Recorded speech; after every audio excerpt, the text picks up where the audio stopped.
Way back when I was young, I might have been like all of you when I was in high school.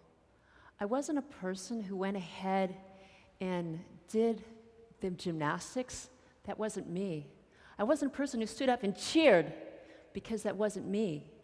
I wasn't the person who ran and did the basketball, because that wasn't me. My life was swimming, taking one arm and putting it in front and just gliding in that water. I lived for swimming. See, I was just an average teenager.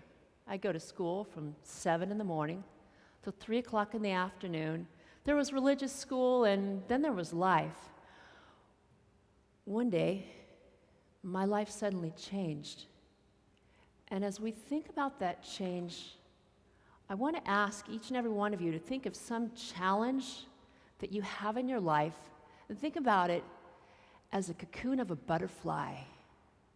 And as life proceeds, imagine it spreading its wings into the most beautiful creation. Ladies and gentlemen, I'm going to tell you about my life with scoliosis. I'm going to tell you what scoliosis is.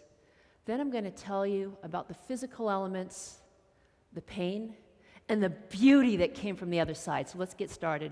Scoliosis, it's called the degree of the curvature of the spine.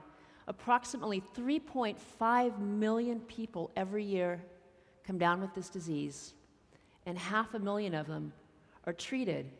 There are two types of curves. One of them is called a C curve, and the C curve is the less dangerous. What I had was called an S curve that looks something like this.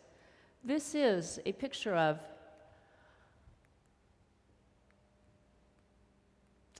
here that you can imaginarily see of a person's x-ray going ahead and showing that curvature of the spine. You see, it first occurred when I was in the 7th grade. They'd go ahead and have you bend down and touch your toes. You do something like this, and I'd say, not me, it doesn't matter with me. Well, I had an aunt. She had a shoulder that kind of stuck up like that. You see, the type of scoliosis I have runs in the family. And they sent me to do these exercises. They're kind of fun. You put your hands on your hips right here, and you go ahead and you flip them back. And as a kid who was doing swimming twice a day, I said, I didn't need to do this. Little did I know, 2 years later, there's the scoliosis, and you can see right here of the curvature of the spine. This is one of my students in my class. And next was the brace. Never in my scoliosis did I ever have any pain, but I want all of you to experience what this is like. Put your hands around your waist and squeeze as tight as possible. How does that feel? Uncomfortable? Okay, I had to learn to sleep with that. I could take it off twice a day when I took the shower, and the second time they'd put the ladder in the pool, and I get to climb, and I get to go swimming in that pool. It was heaven. Now, I was in this brace for about 3 months, and when the 3 months came to an end, I was walking with my dad. I remember we were in this hill in San Diego. I love my dad. He's up in heaven, and he's looking at me now. And as we went on that walk, he said, Rosalyn, that brace that you have, it's not working. They're going to need to operate. And I said to my dad that I didn't want it to possibly, Dad, no, please don't. I want to go swimming. I can't do this, I can't. And I was terrified. It was the most awful thing if you love something so much and they're going to take it away from you. And he said these words.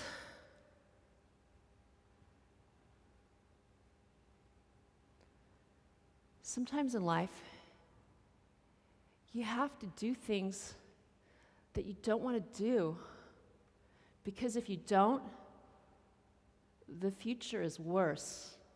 Many people who don't take care of scoliosis as a teen suffer a life of pain The challenge of the type of curvature that I had in my back was an S-curve. And the S-curve, what it does is it hinges upon the heart organs and other organs. And so what they do is they take you to the hospital and they operate on you. And they put a Harrington rod in my back that basically they took part of one hip and they put it to the part of the other hip. And because you're a teen, they're able to do that, and you're able to repair. But what happens on the other end is you're in this beautiful body cast that looks like this. They call it a weight-saving device. I don't think so. I think it was pre-training to be a model. If you go on my webpage, you can see that I was in the Tiki Festival, and those shoulders looking back was kind of a positive thing. But when I was in the hospital and I was in the bed, I remember the stream of my friends from the swim team who would come and cheer me on. I can see them now as they're walking in.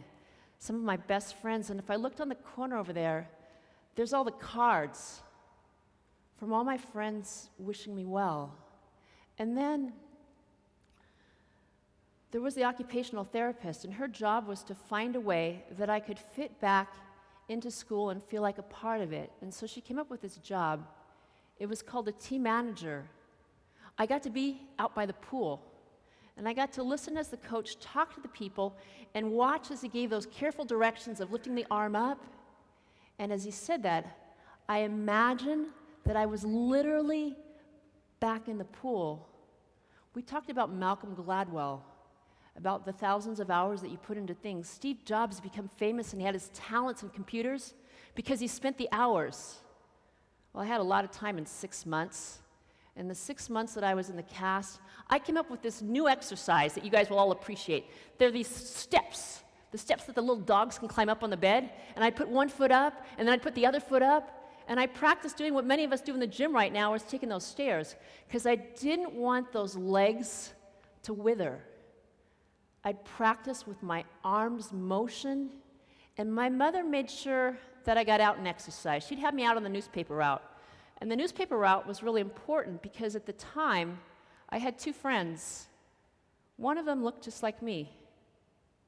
She had the same brace. She experienced the same thing. The second friend I had was a person I met on the newspaper route. Many years later, I met this person in life, and I expressed my gratitude because this person saw past the cast. They saw there was a person inside. And this is one cast that never got any signatures because I didn't want to unbutton my shirt and say, here, you want to go ahead and sign here? No, I wanted to keep it hidden up. So I brought with me this scarf because what I would do is I'd hide myself. I'd hide myself in a scarf like this so that you couldn't see what was there inside. And when I did this, I created this wall. I created this wall where I tuned out the world. I didn't hear the mean, cruel things that they said. I closed off a part of myself, and I stopped myself from seeing. In life, I've learned that there's really a caring and compassionate person inside here. As I sat and watched the video on the letters, there were tears that came down my face because I'm one of those people who wrote those letters. As I was listening to the young lady in North Korea, I thought to myself, I can relate to that story because I teach international students from all around the world. I know what that's like. And I have a coach, and he teaches me sometimes when I call people 100 times, maybe it's not a good thing. Maybe when people say things that I can't hear, I just need to listen. But here's the greatest gift that I learned. I learned about sympathy. I learned about understanding. And I want to share a story with you of one student in my class at one of the colleges just a week ago. I teach public speaking, and in the public speaking class, when we do our final speeches, it's quiet. You could hear a pin drop. And as we give our speeches, it's quiet, and there was some rumbling. Could you be quiet? I said, could you be quiet?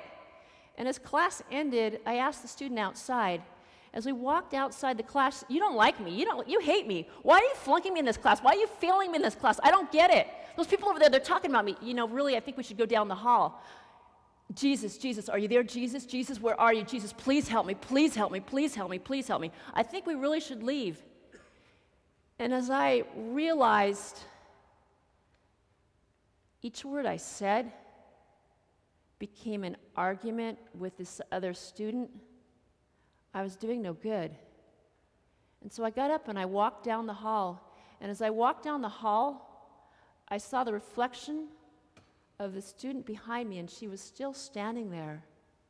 When I got back to my office, I went to the chair's office and I said, this student needs psychological help. I want to stand here and tell you, standing here, I have saved people in my class from committing suicide. And I know what it's like when a person is calling for help, and this person was doing just that. She said, there's a form you need to fill out. I go back and I fill out the form, and when you fill out the form, it says, you can make this call, you can call the police on campus. And I called and I said, hi, my name is Rosalyn Kahn. I want to report a student. What's the student's name? And when I said the student's name, they said they had her in custody. And there were tears streaming down my face, because I don't just teach. My students are my family. I don't have any children. I have dogs. I love dogs. And so when I have my students crying out for help, I can tell you the time she came in my office and I asked her to take out a sheet and write a list of gratitude. Write down the things that you're happy for. And as she wrote those things down, she left them behind. And I contacted the school psychologist because I said, this person has a problem. My greatest joy came the following week. She sent me an email.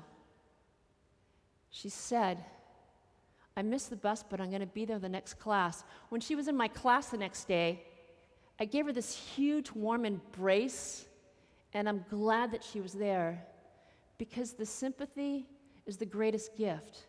And I want to ask you this question. How many of you sitting in this audience would be that person that would talk to the person that's sitting aside, that would make a point of conversing a person who's left off in the corner, that would think about doing something kind just because it might save that person from going over the edge? Because every person who is that sad and that depressed puts out a call, but are you listening? Are you there to take that call? Are you there to simply acknowledge what that other person has to say? And so I've told you through my story and my experience of scoliosis as a teenager, what the physical was like, what the emotional was like, and what the pain was like. And as we go to the other side, I want to tell you the day I went to the doctor. And as I went to the doctor and I was going to go ahead and get that cast off, I was really excited. It was in beautiful La Jolla. And as he went ahead and he took off the cast, he said to me, would you like to keep this cast? And I said, nah, you can send that off to cast heaven. I don't need that cast. And he said, I could do anything in the world I wanted to do. The sky was the limit. And so there was the day that I went back in that pool. It was almost as if I was an eel gliding into the water. And as I went ahead and I took that first stroke, I felt as if I was being born again. And the amazing thing is that time I spent in the pool, and the time I spent on the deck, when I got to my senior year, I received this award. And the award was Most Valuable Varsity.